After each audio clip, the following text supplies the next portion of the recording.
Walking around on top of the arena was a bit harder compared to the other day. It was bustling like a city center with a sale on the weekend. "A big event that attracts people from all over," Forden said.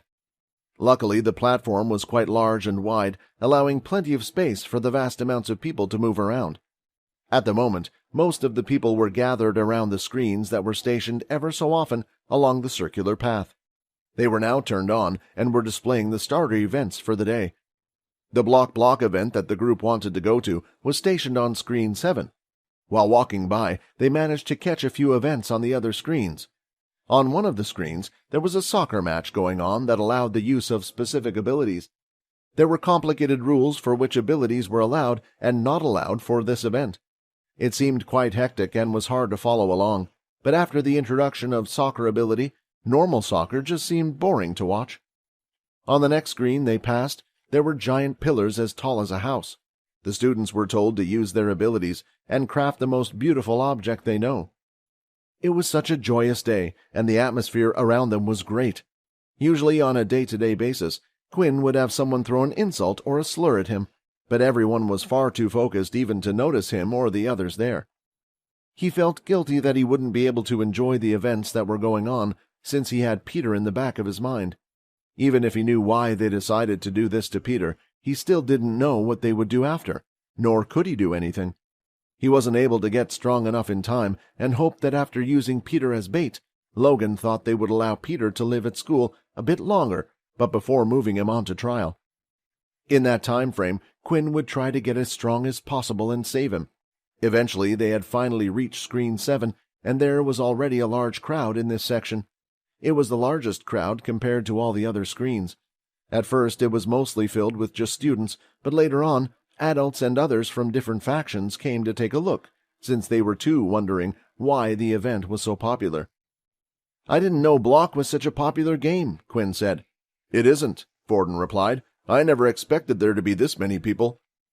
The group walked through some of the people who were at the back, not paying attention until they eventually found some seats around the middle area. There were seats for those who wanted to stay and watch the event permanently in front of every screen. Then there were standing areas toward the back and sides for those who might want to continue to walk around and see the other events. Most people preferred to stand. That way they could go to the stands or watch the other events and come back to the ones they enjoyed first. But because Quinn and the others didn't want to watch anything else, they were happy just to sit down. "Sorry," Quinn said as they passed a man that they didn't have any military uniform on and sat in the 3 seats next to him. The man was sitting at the very end of the row. After sitting down and watching the event for a while, they realized how boring a game it was to watch rather than play. The game was currently at level 3, and they needed to witness multiple students do the same thing again and again, clearing the same level. It wasn't an exciting atmosphere like last night, and there were even a few in the crowd starting to yawn. "I think we might have made the wrong decision to trust you to pick the event," Feck said, yawning himself and stretching his arms.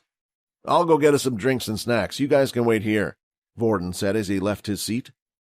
"Don't worry," the man sitting next to them said as he brushed his long hair that went down to his collarbone away and placed them behind his ear. "Although the beginning is a bore, this type of game gets better in the later rounds," he said with a smile.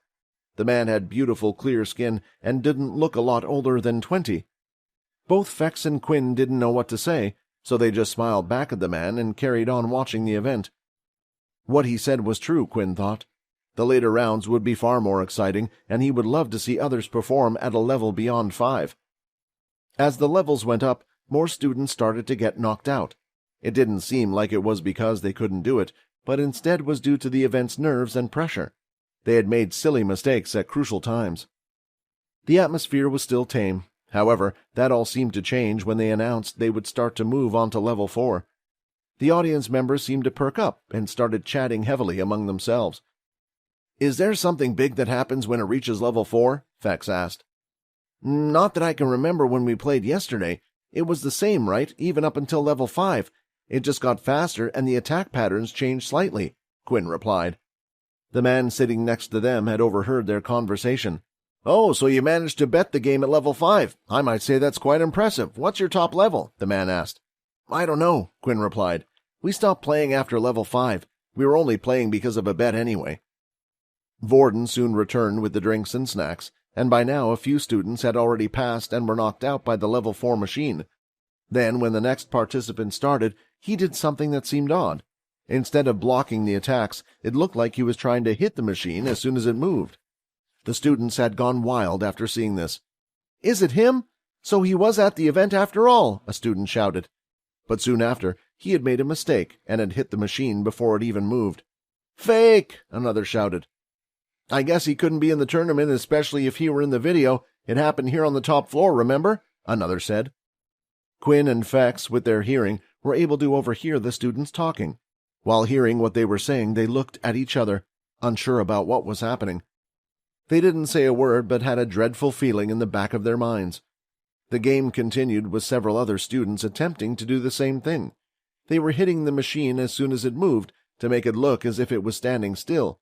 In the end, not a single student was able to achieve it, and even the favorite to win the competition was knocked out.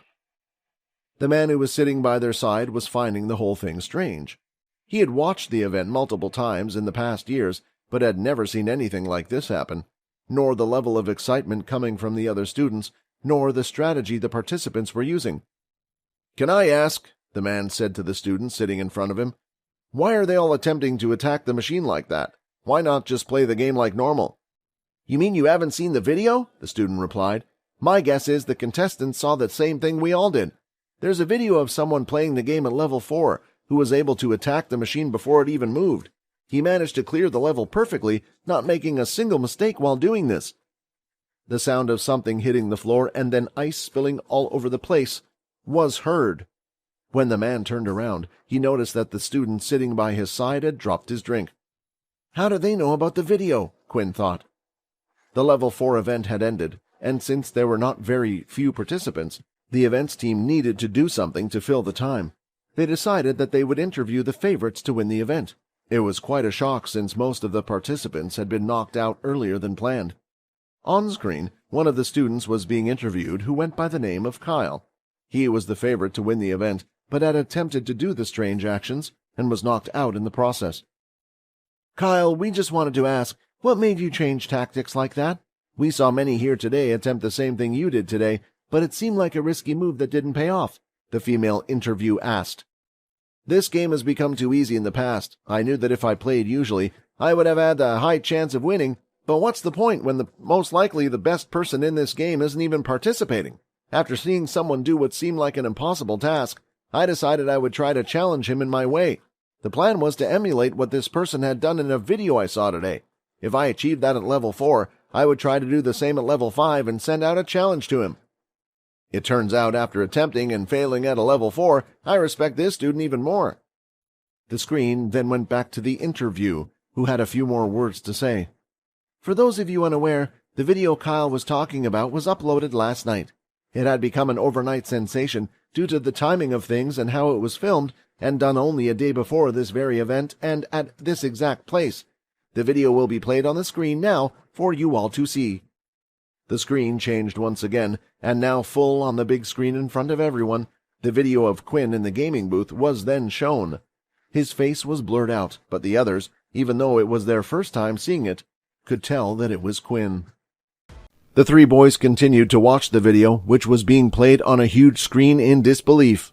For some reason, that 1-minute video felt like a 3-hour-long movie. All Quinn wanted to do now was run up there and shut it off and erase everyone's memory. "Hey, Quinn, isn't that—" Fex immediately had his hand grabbed over by Vorden and Quinn, who were standing by his side.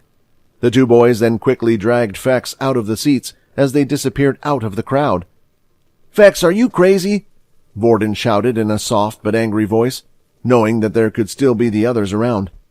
The video had now finally stopped playing, and the interviews carried on with the other participants who had attempted the same method. "No one knows it's Quinn, and you were just about to reveal to everyone it was him." The video blurred out Quinn's head, making him unrecognizable. The only thing that could be seen was a blurred person wearing the school uniform. However, Vorden was concerned about whether someone could deblur the video. Would they be able to see the face or not? Unfortunately, Vorden wasn't the right person for things like this, and he wished he could speak to Logan right now and dim his curiosity. Annoyed that he was suddenly dragged away, Fex stepped back a bit and brushed away some of the crumbs of food that had fallen all over him in a rush. "What did you say? No one knows it was him, right? Well, I wouldn't be so sure about that one, because there were 5 other people with us at the time who do know it was him," Fex said. "I don't think that's a problem," Quinn replied. "This video seemed to have already spread, right? If they wanted to, they could have already told everyone. In a normal case, someone would be happy for this to happen. Perhaps there are already people coming forward, even claiming that they were the ones in the video. Zach probably thinks I will do the same, and when I do try to discredit it and ruin my big moment. Still, just to be safe, I think we should go looking for them and try to clear their memories a bit," Fex suggested. "Let's split and search for them. We should have done this yesterday, but I didn't think such a small thing like this would become a big deal. Damn it, all we did was play a freaking game." The boys agreed it was always better to be safe than sorry, and even if Quinn was right about his thoughts, there was a chance one could change their mind later on, and this small mistake may bring up huge trouble for them. "It's best if we split up. We can cover more ground then and find them faster. Use the watch to send a message as soon as you see them," Vorden said. The 3 boys quickly split and headed off into different directions as they searched for Zach and the others. While this was all happening, the strange man that was seated next to them couldn't help but find all of their actions odd. Everything changed as soon as the video started to play, he noticed. Was one of them in the video? The man thought. Otherwise, it didn't make sense based on the actions and what they were currently doing now. What an interesting bunch of kids, he thought as he chuckled to himself. Just then, another older-looking man approached him from the side. He wore regular plain clothing that didn't make him stand out much. When gaining access to the area, the public, including the students who weren't participating in any events, were told to hand over all of their beast equipment or leave them behind. "Sir, the main events will start soon. They're instructed me to bring you and the others to an appropriate place as soon as possible," the old man said, bowing down. "Just when I thought I found something more fun to do," the man said as the 2 of them walked off. Vorden was running around pretty recklessly. Unlike yesterday, there were far too many people to check to see if they could find them. Other than Zach, many of them had pretty unmemorable faces as well. The first area Vorden decided to check was nearby the screen.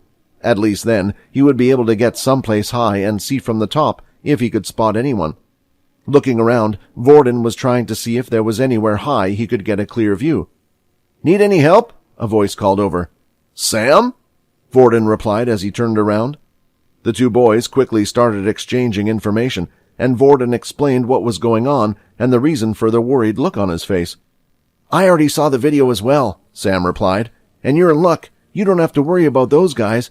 Let me explain." Early in the day, Sam had decided to pay a visit to the gaming center and wanted to talk to the admin man who had uploaded the video. There was no one else who had access to that footage, or at least not that part on that particular day. When he arrived, Zach's group was already there trying to get the original video file from the man. After listening in for a while, it turned out that after the video was a big hit, the group tried to get video proof of what the person looked like or their name. It turns out they had already attempted to reveal to the people who the blurred figure was, but with no name and only the description of curly hair, it was hard for them to believe. In the video, one couldn't even see if the person had curly hair. It went a step further when they mentioned the student had a level 1 ability on his wristwatch.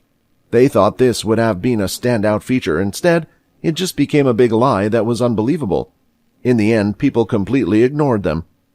After that incident, they were embarrassed to tell others who they thought it was, so instead, they wanted to get the original video file. However, the man in charge was determined not to give access to the video to anyone, and even claimed the file had already been deleted and rewritten over. Now it was impossible to recover. The man only wanted to share the incredible feat, but didn't want the pressure to be put on the student. If Quinn himself were to come here and ask for the original video, he would have given it to him on the spot. With nothing else to do, the group eventually left the place in disappointment. That's when Sam noticed the main culprit from yesterday wasn't there, Zach. The students were coming towards Sam, so he decided to hide and pretend he was doing something else and tried to listen to their conversation.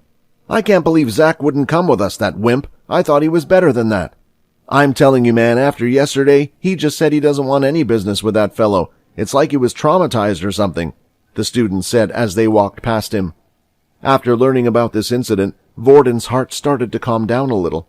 It was too much sometimes to keep this many secrets in this small group. His own was enough.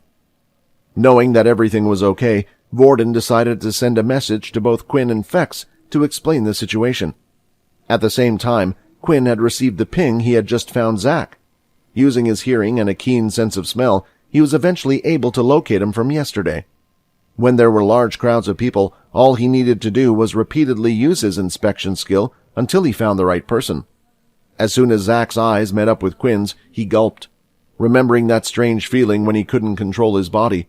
He didn't move or run away and just followed Quinn off to the side.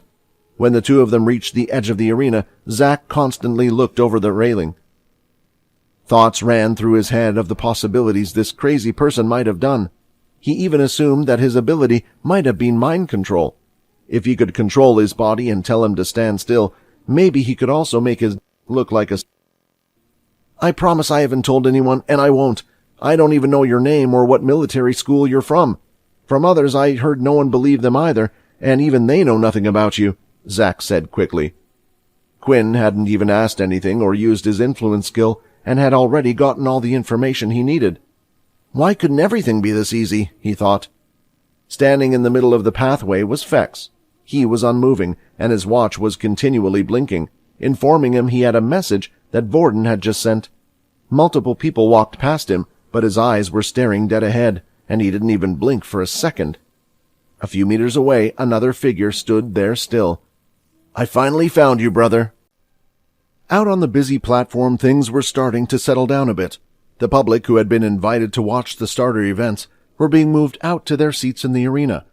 This was because the first main event for the day was about to start soon. With fewer people on the top platform, it was now easier to move and find people. Quinn had quickly met up with Vorden and was surprised to see Sam there with him. They both started to explain the details of what had happened over at the VR gaming center in the morning. After hearing everything was okay, he felt like he could finally relax. Hey, where's Fex? Did you send out a message to him too? Quinn asked. I did, Vorden replied. I sent one out the same time as I sent one to you, telling him our location and everything. I wonder why he isn't here yet. The first main event will start in around 15 minutes. A speaker sounded informing all of the students, as well as the public, to get ready for the first main event. We'll head back to the screen near our hotel. Just send him another message to meet us there, Quinn said. Wait, aren't you worried about him? Sam asked. What if another group like yesterday approaches him? Sam was a little concerned after what had happened yesterday. He wasn't ignorant of the behavior and actions treated towards low levels. He seemed to remember yesterday that not only Quinn but Fex was a level 1 user as well. If another group of people was to approach him, it could be bad news again without his friends around. Don't worry about him. I can't imagine anyone scaring away that guy, Quinn replied. The group, including Sam, had decided to watch the main event together. Although Sam's hotel was quite far away from theirs, he didn't mind the walk back in the evening. If he were to go back and watch it near his hotel screen, he wouldn't have anyone to watch it with anyway. At least, not until Nate was knocked out of the competition, and he couldn't imagine that happening on the first day. Upon arriving at the screen, things looked a little different from when the events were played earlier on in the day. The screen had moved outward and looked like they were all hovering in the air in the arena. It allowed students to look over the edge and either watch the event from up high in the actual area or see sufficient detail on the screen. Several drones were flying about in the arena, each with a camera attached. It would be used to record as much detail of the events as possible. Most students would decide to watch it via the screen, but it was still nice to see what the real thing looked like from above. The boys decided that they would peek over to see what the first stage of the main event was like. Everything that was out before had been cleared, and right now there were a total of 140 small little raised platforms out. On the platform was a workbench of some sort, with several other items and even a hot furnace behind them. While the others had their eyes glued on the stage, Quinn and both Vorden noticed something else. Inside the arena, there was one section of seats that had been cleared out, and in its place was a very large, luxurious booth. There was see-through glass allowing all the others to see what was inside. Inside the booth were 5 relatively large grand chairs. There were also already several soldiers standing on each side of the room, still like a statue. All of them wore the same beast gear that looked to be of very high quality. It was a standout because not many people in the arena had such beast gear on, as they weren't allowed due to safety precautions. It was natural for not only Quinn, but for those around to pay attention to the booth, and he had a pretty good feeling he knew who those seats were reserved for. Then it looked like the first person had arrived at the special booth. The soldiers in the room didn't bow down like they usually would when greeting a guest of high honor. Instead, they immediately went down on one knee and placed their fist on the ground. As soon as Quinn saw the person, there was no need for an introduction. There probably wasn't a single person who didn't know of this man. He continued to walk past the others, his heavy boots hitting the ground. He looked through the clear glass and adjusted his red-tinted sunglasses. Finally, as he sat down in the middle seat of the five, his whole face could be seen. On his chin was a little patch of facial hair, and on the top of his head was a full mop of hair that had streaks of gray going through. It was hard to tell if it was dyed due to the pattern, or whether it was just their old age. Once the man was comfortably sat in his seat, the other soldiers stood up in the room and saluted. "We welcome the Supreme Commander!" The man sitting in the seat was the Supreme Commander Oscar White, one of the men hailed as a hero during the time of the Great War. When the war started against the Dalki race, the enemy had done something unexpected. When the Dalki first arrived, it was clear they were under attack by a form of higher intelligence. They had better equipment and technology than humans. However, when the humans first saw the appearance of the Dalki, they looked strange and more like that of a wild animal mixed with a human. This caused the leaders at the time to be hesitant, thinking about whether or not these were the real enemy or not. In their naivete, they never expected the Dalki to pull off what they had done. While the main forces were in battle, at the start of the war the Dalki had chosen to assault each of the top countries' leaders around the world. This was to cause chaos and confusion amongst the humans, and for a short time their plan had worked. That was until the head of the Allied Earth forces at the time had decided to take charge. The person's name was Oscar White. Later on, after the war, he had given himself the title of Supreme Commander, and then appointed the 7 head generals on the other basis. Of course, not everyone agreed with this, and there was a disturbance of ability users running wild. It was later on that the big 3 families would be established, and further along the line, True Dream would be added to make it the Big 4. In the rose-like building that was seen whilst on the train, there was something called the Leaders' Table inside. Whenever a big decision was to be made, the Supreme Commander, the 7 head generals, and the Big 4 would be called together. Seeing the first person to enter was the Supreme Commander, it looked like Quinn's guess of who the other 4 seats were for was spot on. "Will the others be arriving?" Oscar asked his aide on his right that stood by his side. It was a female who wore a fairly short skirt and round glasses with a ponytail. Rather than looking like she worked for the army, she looked like a security for a big tech company instead. "They should be here any second, sir." As she said that, the doors from behind opened wide, and the 4 others entered after. The first person to enter was a large man who looked to be in his 50s, with a huge apple-like belly. His hair was a scruffy mess that went up into a triangle shape, and his nose was large and round as well. He went on to sit in one of the empty seats, and as he sat down, he gave a loud, belching burp. As the air left his mouth, a stream of fire came out with it before quickly disappearing into the air. "Bernie Sunshield, leader of one of the Big 4 families with the ability of fire," Sam said. The next to follow after him was a female, who seemed to be mostly dressed in black head to toe, and on the top of her head was a pointy hat. The hat was covering most of her facial features, as there was also a veil attached. The only thing that could be seen through was her large smile and her purple dark hair. Not a word was spoken as she sat down in her seat as well. "Mona Bree, the only female to be part of the Big 4 and head of the Bree family. Their ability, Beast Tamers," Sam explained once again. Just behind her was someone who didn't need any introduction at all. Vorden and Quinn both saw the man's face. The blood around their bodies started to pump harder. "Jack True Dream," Quinn said before Sam could introduce this man. "The ability to steal others' abilities." The last person in the room surprised all 3 of them. "Huh? Wait, this isn't the leader of the Grey Lash family," Sam said confused, as he saw the last person enter. Although Sam seemed to not recognize the man, Vorden and Quinn did. It was the same person who sat by their side while watching the block event. If he wasn't one of the Big 4, then why was he there? Hi, Quinn here. Wondering what happens next? If you want to jump the queue and unleash all episodes, click on the link here and install the Pocket FM app.